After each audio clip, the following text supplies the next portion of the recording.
खुदाम यीशु मसीह जिसमें होकर बाप के तमाम मंसूबे अपने अंजाम को पहुंचते हैं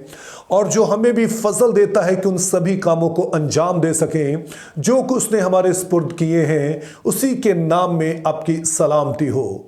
अगर तो आप इन वीडियोस को बाकायदगी से देख रहे हैं तो आप इस बात को जानते होंगे कि 3 मार्च 2025 को हमने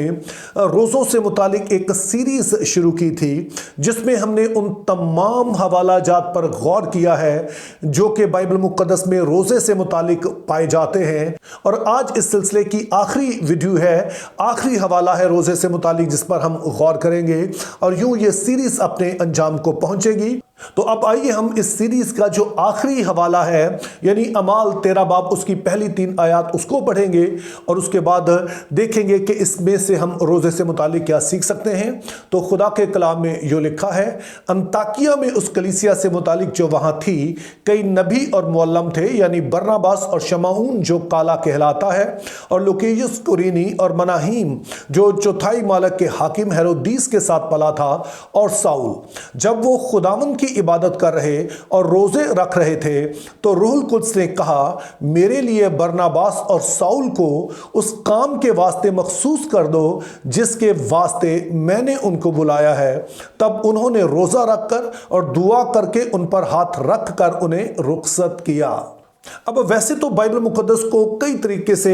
तकसीम किया जाता है यानी कि जो मवाद इसमें पाया जाता है, जो किताबें पाई जाती हैं, उनकी डिवीज़न जो है वो मुख्तलिफ तरह से होती है। लेकिन एक जो तरीका है कि वो यीशु मसीह की जो ज़मीनी ज़िंदगी है इसको मद्देनज़र रखकर इसे तकसीम किया जाए। तो इससे मुराद फिर ये होगी कि यीशु मसीह की आमदे अव्वल से पहले का जो ज़माना है जिसको हम अहद अतीक कहते हैं, फिर यीशु मसीह की ज़मीनी खिदमत का ज़माना है जो कि हम 4 अंजीली बयानात में देखते हैं, 4 जो अनाजील हैं उसमें देखते हैं। और फिर यीशु मसीह के आसमान पर उठाए जाने के बाद का ज़माना है जो कि हम अमाल की किताब से ऑनवर्ड फिर देखते हैं, मुकाशफा तक ये चलता है या फिर इसे इब्तदाई कलीसिया का दौर कहते हैं। तो ये एक बहुत ही अच्छी तकसीम है जिससे हम बाइबल की स्टोरी को बेहतर तौर पर समझ सकते हैं। और जो यीशु मसीह की ज़मीनी खिदमत का ज़माना है इसको आप अबूरी दौर कह सकते हैं, चूंकि इससे पहले हम देखते हैं कि एक मुसलसल स्टोरी है और ये स्टोरी खुदा और बनी इसराइल की है जो कि कोई सीना पर अहद बंधा था। ये उस अहद के तहत की स्टोरी है कि किस तरह से खुदा अपने इन लोगों के साथ मिलकर दुनिया में काम करता है, जिसमें ज्यादातर खुदा ने निजात का जो मंसूबा शुरू किया उसके बुनियादी जो कवानीन हैं उनको मुतारिफ करवाया।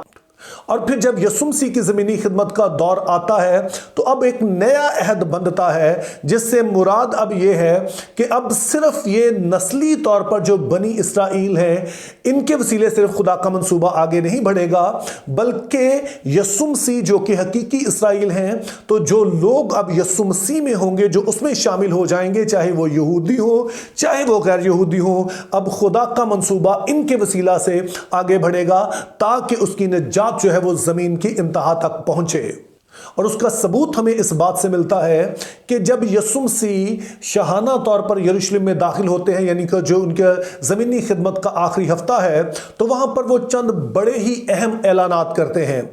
जब वो यरूशलेम में दाखिल होते हैं तो लूका की इंजील में लिखा है कि वो यरूशलेम को देखा जब उन्होंने तो वो उस पर रोए और उन्होंने कहा, ऐ यरूशलेम तू जो नबियों को कत्ल करती है, काश तू के उन दिनों को जानता जब तुझ पर नजर की गई। तो इस तरह से वो यीशु मसीह इस तरफ इशारा देते हैं कि जो यरूशलेम की मरकजी हैसियत थी अब वो अपने अंजाम को पहुंच रही है। और फिर हम देखते हैं कि शाहाना आमद के बाद अगले दिन जब यीशु मसीह हैकल की तरफ आ रहे हैं तो रास्ते में वो एक अंजीर का दरख्त देखते हैं जिसमें पत्ते हैं लेकिन फल नहीं है और यीशु मसीह उससे कहते हैं कि आइंदा तुझ में कभी फल ना लगे। और ये दरअसल एक अमली तमसील थी और इससे यीशु मसीह सिखाना ये चाह रहे हैं कि ये दरख्त जो है ये यहूदी कौम की अलामत है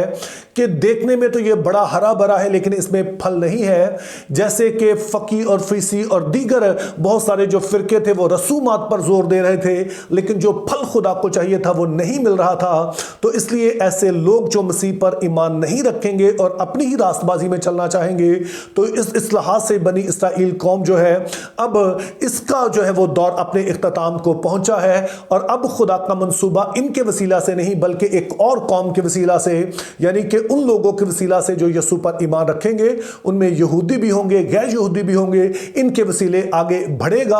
और फिर आखिरी दफा जब यीशु मसीह हैकल में जाते हैं और वहां से निकलते हैं और शागिर्द उन्हें हैकल दिखाते हैं कि देखिए ये कितनी खूबसूरत है, तो यीशु मसीह कहते हैं कि यहां पत्थर पर पत्थर बाकी नहीं रहेगा। और सामरी औरत से भी दरअसल यीशु मसीह ने कहा था कि वो जमाना चला गया कि जो इबादत थी वो हैकल में होती थी। अब इबादत का ताल्लुक इससे नहीं होगा कि वो कहां पर हो रही है, बल्कि अब इस बात पर मुनहसर होगी कि कितनी सच्चाई से हो रही है, खुदा के रूह की कुदरत में हो रही है। तो इस तरह से हम देखते हैं कि अपनी जमीनी खिदमत के दौरान ही यीशु मसीह ने यह बात वाजे कर दी कि उनका दौर अबूरी दौर है और अब एक नया दौर जो है वो शुरू होने जा रहा है। और जो हवाला हमने अभी पढ़ा है यह भी इसी तरफ इशारा करता है,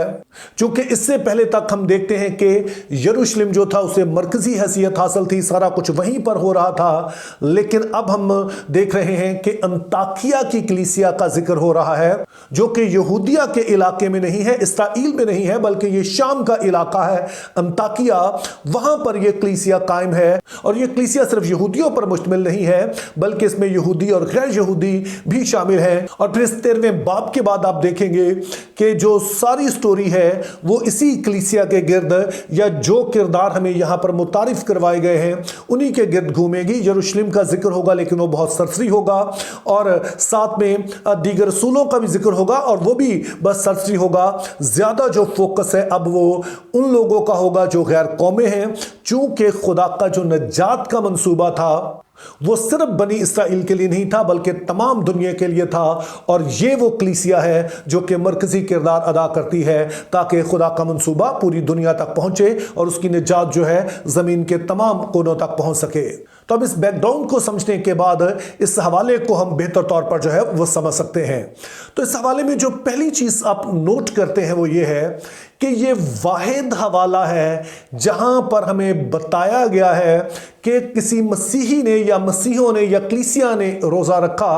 उससे पहले तक जो आप रोजे देख रहे थे अहद अतीक में, तो वाज़े तौर पर ये बनी इसराइली ही थे जिनके रोजों की हमने बात की है। और अनाजील में भी जिन रोजों की बात की गई है वो भी हम देखते हैं कि यहूदियों ने ही रखे, बनी इसराइल के जो लोग हैं उनके ही बात हो रही है। चूंकि अभी तक नया अहद नहीं बंधा है और नया अहद यीशु मसीह की जमीनी खिदमत के आखिर में बंधता है, और जाहिर है उसके बाद जो लोग इसमें शामिल होते हैं वही मसीही कहलाते हैं। तो इस तरह से ये वाहिद हवाला है बाइबल मुकद्दस में जिसमें हमें बताया गया कि मसीहों ने रोजे रखे या कलीसिया ने रोजे रखे हैं।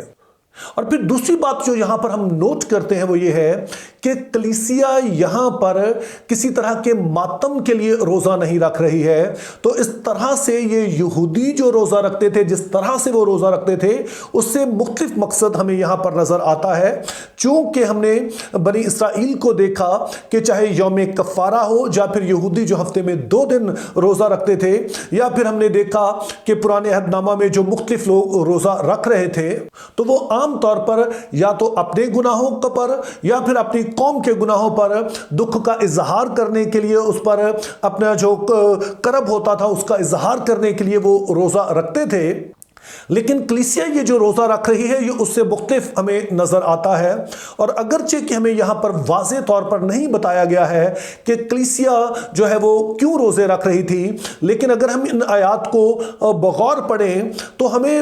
इसमें अंदाजा लगाने में कोई ज्यादा मुश्किल पेश नहीं आएगी। क्योंकि पहली बात हमें यहां पर बताई गई है कि यहां पर कुछ खादमीन मौजूद थे, जिनमें से पहले हमें बताया गया कि नबी मौजूद थे और इसी तरह से मुअल्लिम मौजूद थे। और फिर उसके बाद हम देखते हैं कि जो कुछ बाद में हुआ है,